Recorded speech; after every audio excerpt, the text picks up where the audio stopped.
হে hi everyone, আজ আমি একটা প্লেন চাউমিন বানাচ্ছি যেটা কিনা আলু পেঁয়াজ লঙ্কা আর সর্ষে দিয়ে করছি। তো প্রথমে আমি চাউমিনটাকে সিদ্ধ করে নিয়েছিলাম, তারপরে উপর থেকে আমি একটু ঠান্ডা জল দিচ্ছিলাম তাকি চাউমিনগুলো একে অপরের সাথে সেটে না যায়, মানে মাখা মাখা টাইপের যেন না হয়।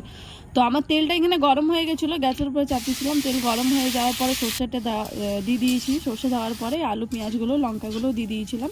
এগুলো একটু সিদ্ধ আর একটুখানি ভাজা হয়ে যাওয়ার পরে আমি ওটার মধ্যে একটু হলুদ, একটু লাল লঙ্কা, একটু লবণ দিয়েছি, যা স্বাদ অনুসারে লবণ দিয়েছি। দেওয়ার পরে এই যে সিদ্ধ করা যে চাউমিনটা রাখা আছে পাশে, ওই চাউমিনটা আমি ওটার মধ্যে মিক্সড করে দিই। তো এইটা আমি বানিয়েছিলাম আমার মামির বাড়িতে, কারণ মামি সকালবেলায় আমি মামির বাড়িতে ঘুমিয়েছিলাম রাত্রেবেলায়, তো সকালে এসে মাই বললো যে চাউমিন বানিয়ে দে, দাদুরা খাবে বলে। তো এই যাই হোক, সিম্পল মতো। আর আমি অনেক দিন পর রান্নাঘরে ঢুকে কিছু বানিয়েছি। কেমন হয়েছে